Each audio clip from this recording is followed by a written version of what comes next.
All attorneys for Sean Diddy Combs are set to give their closing arguments today in his sex trafficking and racketeering trial. Prosecutors wrapped up their case yesterday. All right, Briella Tomassetti at the federal courthouse in Lower Manhattan. Okay, the jury may get it today, right, Briella?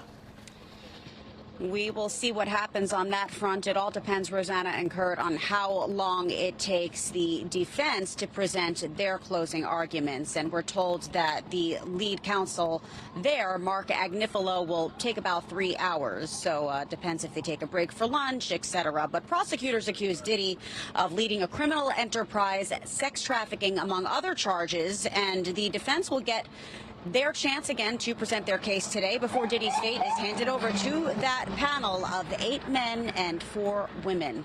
Assistant U.S. Attorney Christy Slavic took the lead for the government, trying to convince jurors that Diddy's inner circle aided and abetted his schemes. She listed all of the charges against the 55-year-old rapper and laid out what has to be proven on each one for a conviction. To convict, for example, on the racketeering rap, which carries a maximum sentence of life in prison, the jury will need to find that Diddy was the kingpin of an enterprise that plotted at least 2 crimes. They were shown photos of alleged arson, plus pictures of guns and illegal drugs recovered in raids at the rapper's mansion. To convict on the 2 sex trafficking counts, which each carry a minimum 15-year prison sentence, the jury will have to agree that both Cassie Ventura and an ex-girlfriend who testified under the pseudonym Jane were coerced. Slavic once again showed the jury the disturbing video of Ventura being beaten and dragged down a hotel hallway after she allegedly tried to leave a freak off early as evidence of forced sex trafficking. Prosecutors also tried to prove that Diddy knowingly transported people across state lines to engage in prostitution through testimony from male escorts and credit card statements. That charge carries a max sentence of 10 years in prison.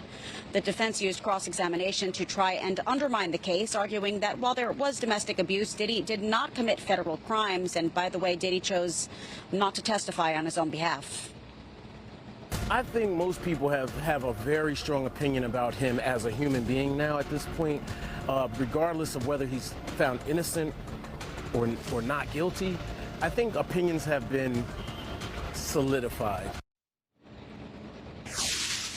Diddy appeared confident but quiet during the prosecution's presentation, at one point turning to his family, who was sitting in the gallery, giving them a thumbs up. Defense attorney Mark Agnifilo, as I mentioned earlier, said he will take about 3 hours to present his closing arguments, and he told the judge that this week that would be happening before it was handed over to the jury. The prosecution will also get a little bit of time afterward for a rebuttal to essentially try to go against what the defense is saying and trying to prove that it's false. But that's the latest we have live here in Lower Manhattan. Kurt and Rosanna, back to you. Briella, thank you so much.